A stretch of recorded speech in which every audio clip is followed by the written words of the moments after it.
We've already kind of touched upon the fact that the foods that you eat can affect your blood glucose level. And the different types of foods will affect the rate of absorption of glucose after you've eaten at various speeds. That's what's known as the glycemic effect of foods.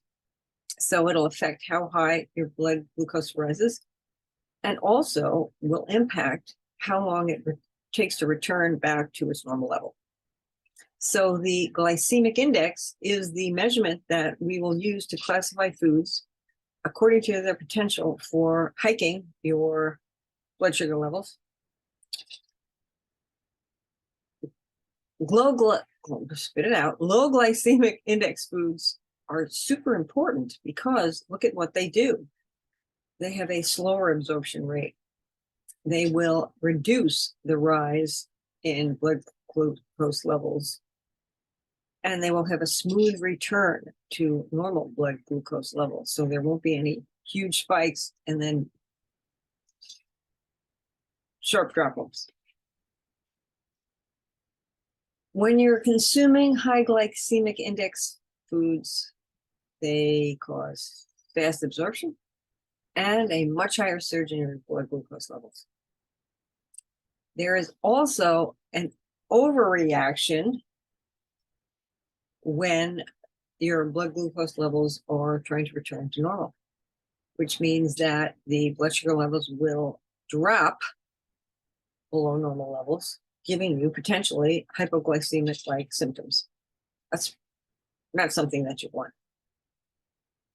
So high glycemic foods in general are poor choices for anyone, particularly for those who are sensitive to blood glucose level shifts.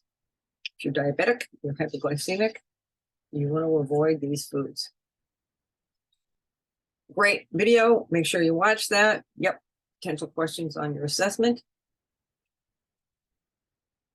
So these are high glycemic foods, and I'm sure it makes sense. Sugar is number one. Flour, rice, potatoes. Some fruits are better to eat in terms of high glycemic foods than anything with high fructose corn syrup, raisins, and many breakfast cereals, including puffed rice and cornflakes, and bread. So if you do have a need for sugar, sometimes you just want to eat something sweet. Eat the bananas or the grapes or the cherries or the watermelon or the raisins, because they actually have other great nutritional value to them. Beware the cereal aisle in grocery stores. The really colorful, attractive boxes are generally at kids' eye level, whether they're walking or in carts, which is why the kids are reaching out to grab them, to stick them in the cart and screaming, I want, I want, I want. The cereals that actually have some sort of nutritional value are either way up high, so you have to reach up high, or down low. You want proof? The next time you go to the grocery store, go look for steel-cut oats and find out what shelf they're on. They are not going to be on the same shelf level as Count Chocula or Trix or any of those other sugar in a box cereals. So, health effects and recommended intakes of sugar. Sugar itself poses no major health problem, except it does make your teeth decay, so dental caries, fancy word for saying cavities. However, if you are taking in too much sugar, you're actually displacing nutrients and you're contributing to potential obesity or maintaining your obesity. Overconsumption of sugar is directly linked to systemic inflammation. People badmouth cholesterol and say cholesterol is the bane of your cardiovascular system. Here's the deal, folks. It's that sugar-based diet, that sugar-laden diet of the standard American diet that is the actual trigger, because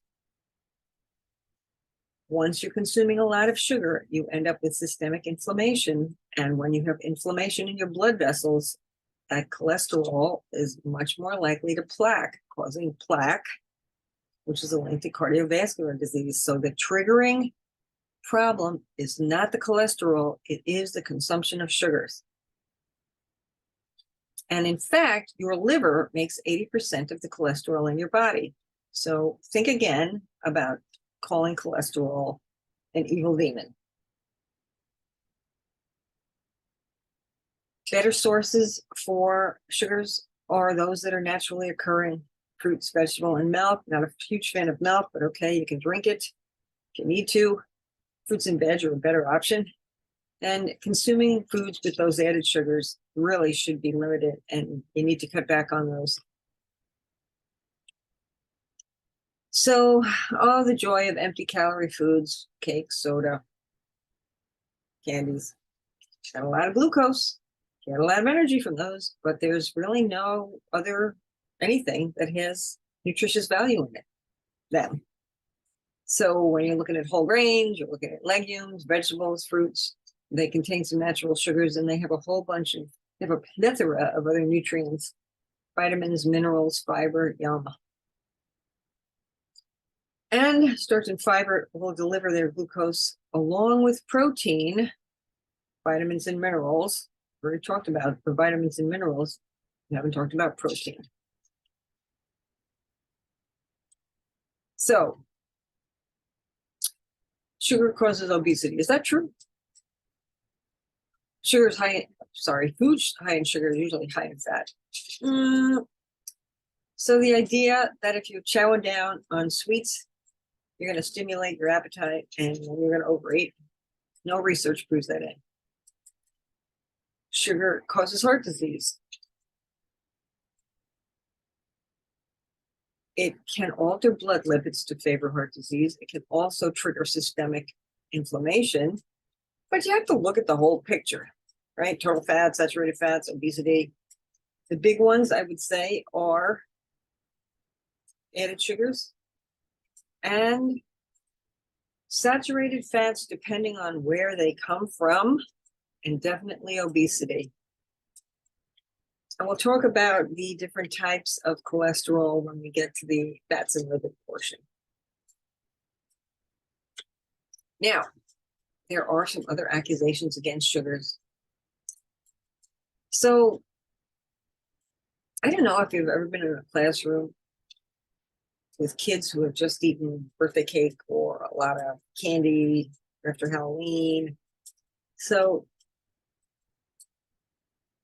they tend to be a little overactive, but there really is allegedly no evidence that supports a relationship between sugar and hyperactivity or other misbehaviors. Although sugar has been blamed for misbehaviors of those hyperactive kids and delinquent adolescents and law-breaking adults. I think it gives kids a buzz and makes them a little crazy for a while, but delinquency in adolescents and crime in adults, not linked to sugar consumption. The next few slides are about the recommended intakes. So you should consume 10% or less of your daily total energy intake in terms of sugars. So if you're consuming 2,000 calories a day, limit your total sugar to no more than about 200 calories, which is 50 grams or less. So carbohydrates should provide more than half of the daily energy requirements according to the government, not necessarily me, but the government. And this slide is about added sugar. And this slide is about general carbohydrates, so your veg, your legumes, etc. And when you're consuming carbs, make sure you're consuming a variety as listed there. So we talked a little bit about fiber. and the health effects of fiber and the health effects of other complex carbohydrates kind of go hand in hand. You can actually lower your blood cholesterol levels. I mentioned that. You can prevent and control diabetes. You can prevent and lessen hemorrhoids and constipation. You can help prevent appendicitis and any type of GI distress. You can help prevent diverticulosis, and you can help with weight control. So lots and lots and lots of benefits to the complex carbohydrates and dietary fibers. Too much intake of fiber. Yes, you can consume too much fiber. Remember, moderation in all things. If you're chowing down on too much fiber, you can actually displace your energy in nutrient-dense foods. And you can end up feeling sort of bloated and have intestinal discomfort. And you actually might interfere with the absorption of some minerals as well as some medications. That's going to be medication dependent, of course. Pretty cool video. Watch that. And we have another pretty cool video. So watch that. And more as it happens. Stay tuned for the next section.